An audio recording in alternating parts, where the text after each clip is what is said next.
2025. Tingnan ninyo kung sino pa yung mga may mga pag-asa. At makikita natin sa balota. Ito, pasok. Ilang dating senador ang napupusuan pa rin ng mga botante na iboto para sa darating na 2025 midterm elections. Batay sa Senatorial Preferences Survey ng Pulse Asia nitong Hunyo. Ayan, sino mga pasok? Pulse Asia. Ayan, si Elvin Tulfo, number 1. Number 2, Cayetano. Ay, hindi pala. Number 2, Tito Soto. Number 3, Cayetano. Number 4, si Ben Tulfo. Ba? Tatlong tulpo na yan. Pag nagkataon, pagkakaroon na ng isumbong kay Bonggang Tulpo sa Senado. Then si Digong, number 5. Christopher Go, number 6. Si Aimee, number 7. Pacquiao, number 8. Lacson, number 9. Isko, number 10. De La Rosa, number 11. Bong Revilla, number 12. Ang layo ni Basti at saka ni Pulong, ha? Oo, si Basti at saka si Pulong, nandoon sila sa may bandang dulo, ha? Oo, Abalos, Benhar, ang layo. Mabuti naman, ilagay nyo pa yan sa dulo. Richard Gomez. Yung Richard Gomez, ilagay nyo na yan sa dulo. Magluto na lang siya sa bahay niya. Oo, sino pa? Puto pati si Dingdong Dantes. Dingdong Dantes, Cesar Montano. Walang hiya na yan. Yan, si Dick Gordon, huwag niyong ipasok. Puta, pati si Corina Sanchez, gusto bistek. Kaya talaga naman. Si Bam Aquino, tama yan. Ilagay niyo na yan sa dulo.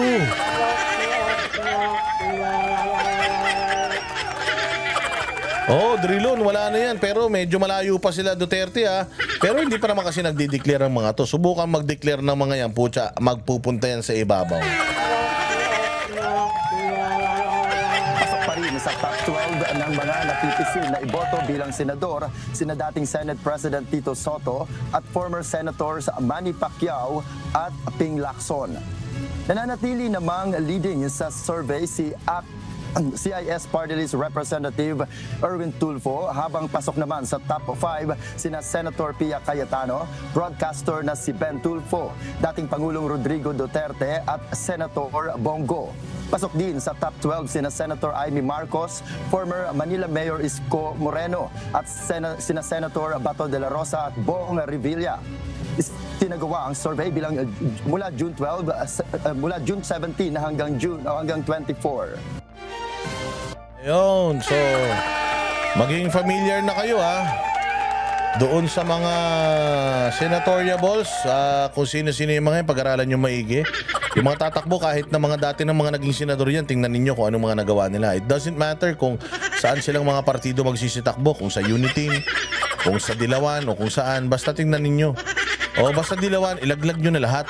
Pero kung halimbawa, meron tayong mga manok na nasa Uniteam, tingnan nyo maigi kung dapat nyo pa ba silang iboto o hindi, ha.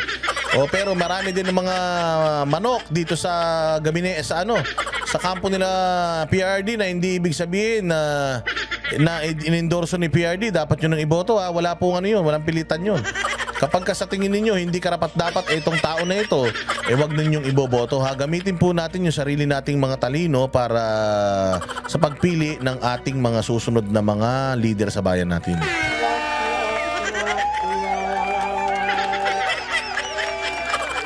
Okay, wala si Attorney Vic Rodriguez doon sa listahan kasi di pa naman siya nagdideklara ba. O, tingnan lang natin kung anong mga mangyayari sa mga susunod, kung sino talaga yung mga magdideklara by October. Magfa-file na ng mga certificate of candidacies yan.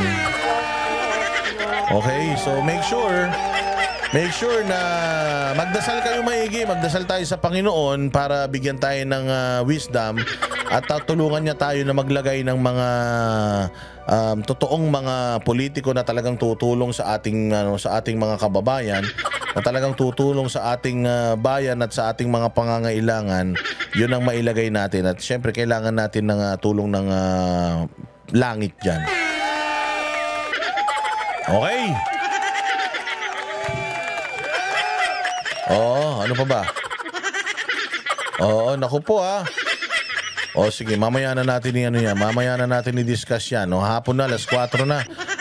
Tayo'y halos magtatatlong oras na naman maglalive. Maraming salamat sa inyong panunood. Maraming salamat sa inyong pagpapakulay at pagbibigay ng pledge ng tulong dito sa ating channel. Appreciate po natin yan. Rest assured na gagamitin po natin yan para sa ating improvement.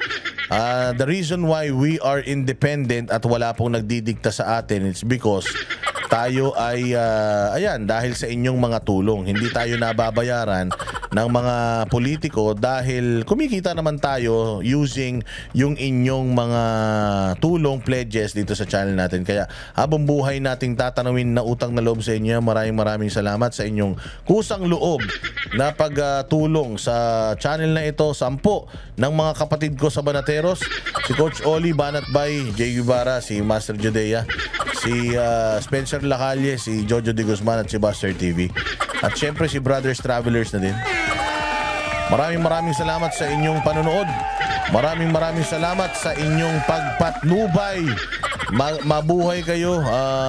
Bantay-bantay lang tayo. Malaki ang maraming mga mangyayari ngayon sa ating bayan. Kaya dapat po kayo ay maging mapagmatsyag.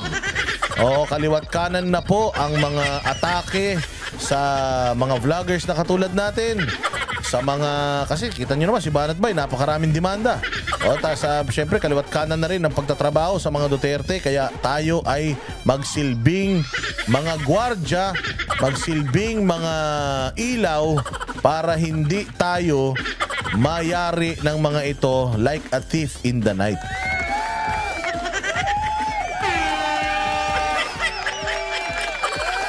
Yes, since today is Monday, meron po tayong Banateros sa SMNI at 8 o'clock tonight. Kasama natin si Coach Oli at saka si Master Judea. Ayan, syempre, linggo weekday na naman. Pasimula na naman po ng ating trabaho. Maraming salamat sa inyo lagi, ha. Pagkatapos natin mamaya, SMNI, magla-live po tayo ulit mamaya at pag-uusapan pa po natin yung mga balita. Dahil balita ko nagrarally daw ngayon yung mga aktivista na mga convicted na mga kriminal na putang ina, sila na yung may kasalanan sa bayan, sila pa yung galit.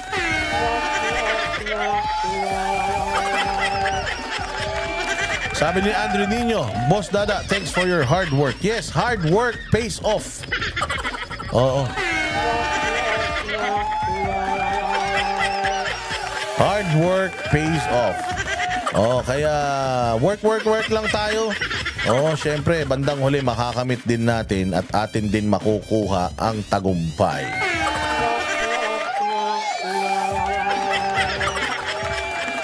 Okay, so I'll see you again later. Mabuhay kayo. God bless us all and God bless the Philippines. Kita-kits tayo mamaya. Ay, magla-live daw si Jay Guevara, manood kayo. Sigurado, nakakatawa na naman yan. Again, salamat sa lahat ng inyong mga tulong. Mabuhay kayo.